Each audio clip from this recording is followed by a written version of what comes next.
What's going on, guys? Welcome back to Infinite Warfare Epic Variant Reviews on BlackTideTV, the series where I inspect each of the epic variants in Call of Duty Infinite Warfare. We break down some of the traits, I teach you guys how they work, we take a look at the appearance of each of these epic weapons and how the aesthetic has changed from the base variant to the epic variant, as some of these have changed drastically, including the one that we're looking at today. And in the end, I give you guys a rating on the weapon, if you should look out for it in supply drops, if you should go ahead and purchase it with your salvage, etc, etc. In what seems to be the growing trend here in the Epic Variant Reviews series, I'm going to start today's video off by reminding you guys of the Epic Variant Review poll over on my Twitter page at BlackTideTV, spelled the exact same way as the YouTube name. There's also a link in the description of every single video.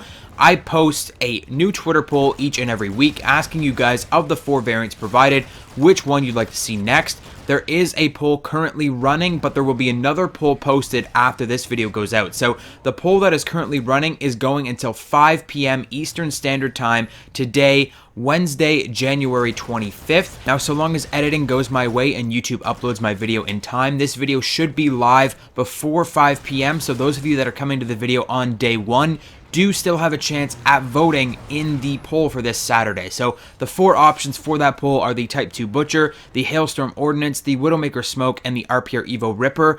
Currently, there are 51 votes. We broke that 50 vote threshold, and the Ripper is winning with 41%. The Butcher close behind with 27%. So if you want the Butcher to win, as I believe it's the only variant that can possibly take the lead over the Ripper at this point if it gets enough views, you're going to have to head over there and vote on that poll the second you finish watching this video.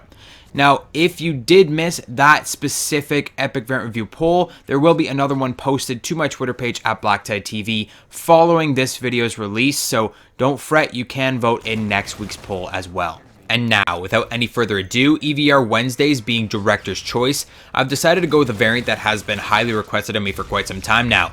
Ever since the original EVR on the KBAR32 Invective, I've been asked to make a review of this weapon, and for good reason. The Volk Corruption has always been an item of mystery in the community with no hard stats, PC data miners unable to find weapon files in the game code, outlandish rumors being spread regarding the weapon traits themselves. Strangely, whenever asked, devs are very tight-lipped regarding this weapon. I can't even tell you how many times I tweeted at Joe Seacode, at Infinity Ward, at Activision Assist, asking for help with this weapon, asking what this weapon actually does. No one will tell you. Not to mention, it is impossible to hand test this weapon because there's no XP breakdown, medal breakdown, leaderboards, or combat record in the entire game.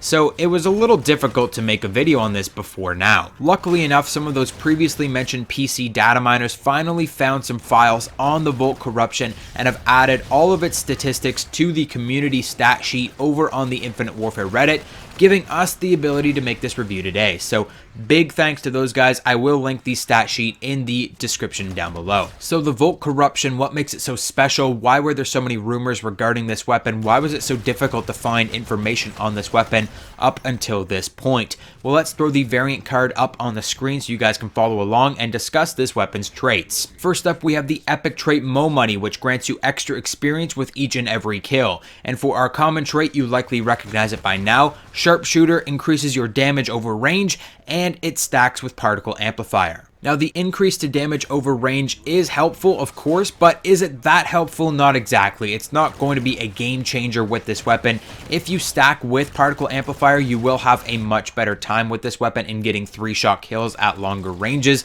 But just on its own, without any additional attachments, you're not really going to notice that big of a difference between this weapon and the standard Volk as far as damage over range goes. So keep that in mind when you are building your class around this weapon. If you do happen to have this weapon, you might want to put particle amplifier on it just as a precaution. Heading back to the epic trait now, Mo Money, possibly the most controversial trait in the entire game. There have been rumors floating around about this trait for ages. People saying that it increases your XP by a percentage of how much XP you got with that kill. It increases by some kind of multiplier. It does this or that. It does different things if you get a headshot or if you get this or it doesn't. Mo Money gives you an additional 50 XP per kill, period. Done. Dunzo. If you get a kill and it's worth 50 XP, with the Corruption, you get 100 XP. If you get a kill and it's worth 100 XP, with the Corruption, you get 150 XP. I'm explaining this very slowly because there are people that will disagree with me, but these are the legitimate weapon statistics. Plus 50 XP per kill, period. End of story. Now, if you take a look at this entire situation in the long run, you can probably see that the confusion regarding this weapon could have been easily remedied by the developers on day one. Rather than the description for the Mo Money trait reading, every kill grants extra experience, it could have easily read, every kill grants 50 extra experience, and then we wouldn't have had so many questions for so long. But getting back on track, an additional 50 XP per kill, what does that number mean to you? It doesn't seem like a very large number at first, does it? Well, in the grand scheme of things, it's actually not too bad. Think of it this way.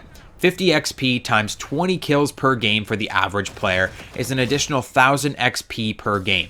That doesn't seem like a very large number either, but that will rank you up quite a bit faster than you're used to. It's a slow burn, but it's an effective burn. And that's not to mention the speed at which you may level up if you were to permanently unlock the Volk and use it from rank 1. I feel like you'd be around rank 15 or 20 where you would normally be around rank 10 if you were using this from rank 1. That's about how powerful this XP gain is. Even though it doesn't seem like it's going to be doing anything, it is actually working in the background and it is helping you out every single step of the way. Now, of course, you may have already pointed out the colossal flaw with this weapon. Once you hit max rank, level 55, prestige 10, this weapon is absolutely 100% unequivocally useless to you. Now, you may jab back and say, BTide, just because the epic trait will no longer work for me once I hit max rank doesn't mean I don't want this weapon for its common trait, Sharpshooter. It's the only Volk in the game that has the common Sharpshooter trait, right? Wrong. The Volk Deadeye, which is a common variant, also has the Sharpshooter trait, and you can purchase it for 200 salvage instead of sifting through supply drops trying to find this Quartermaster exclusive weapon. Yes, unfortunately, the Volk Corruption being a Quartermaster Collection variant can only be found in supply drops. You cannot use your salvage to purchase this weapon. Of course, you have a better chance of finding this weapon now that there are Mark II variants and you can get the Volk Corruption or the Volk Corruption Mark II, but even still, it is a much harder variant to find than any other variant in the game. A shame, because this weapon is only really useful for a certain demographic. I would say anyone beyond Prestige 8 or 9 has no use for this weapon whatsoever, as most of their Prestige awards are already completed. There's no real reason to grind XP and get to that max rank, and if you're already at Prestige 8 or 9, it looks like you're probably going to get to max rank without any additional help required. So really not useful for anyone that's already grinded up to that point. Anyone lower than said level could definitely benefit from this weapon's experience gain, because you can get up to those higher prestige awards, you can unlock some classic weapons, you can unlock more creative class slots, and you can really just gain a little bit more experience while playing this game, and you can really catch up to the big dogs, if you know what I mean. So that's why this weapon is really great for lower ranks, but again, it's only a supply drop weapon, so it's very hard to get, and by the time you get it, you may already be a high enough level that it's not worth it for you. So if you do decide to go through supply drops in search of this weapon, I wish you all the luck in the world. Remember, you have two options of unlocking the Volk Corruption. There's the Volk Corruption and the Volk Corruption Mark II, which reminds me we should discuss Mark II variants in relation to this weapon, as the Mark II variant is far superior to the standard Volk Corruption. Normally, I don't condone using Mark IIs because I don't really agree with their practice, but the Mark II of this weapon is exponentially better, and that is because Mark II variants as a whole grant an additional 15% extra XP on top of any XP gained with each weapon. So essentially, you're getting the plus 50 XP of the standard Volk Corruption with an additional 15% XP on top of that from the Mark II. And so the XP gain from a Mark II Volk Corruption kill is much higher than a standard Volk Corruption kill. Now, the thing that the Mark II doesn't have is this mean green paint job. I love the paint job on the Volk Corruption. It looks so nice. The weapon itself as a whole looks really nice. It's got this folded stock. It's got a special optic, which I'll show you the difference from the standard Volk to the Volk Corruption optic on screen now. So the weapon itself is very aesthetically different from the base variant. Of course, you're going to get the same optic with the Mark II, but the green camo on this thing really wraps it all together with the green optic, the green camo, the Mo Money, the Corruption. it all fits together. It's a really themed weapon, and I love the weapon itself. It's a really cool weapon. It's great for anyone that's a lower level. Anyone that's a higher level, it's not the best. Unfortunately, I can't suggest if you use your salvage on it or not because, well, you can't. So hopefully you guys have the best of luck in trying to find this in your supply drops. I hope you enjoyed this video. Hit the like button if you did, subscribe if you're new to the channel, and I'll see you guys on the next Epic Variant review. Don't forget to head over to my Twitter page at BlackTideTV to vote in both of the new Twitter polls.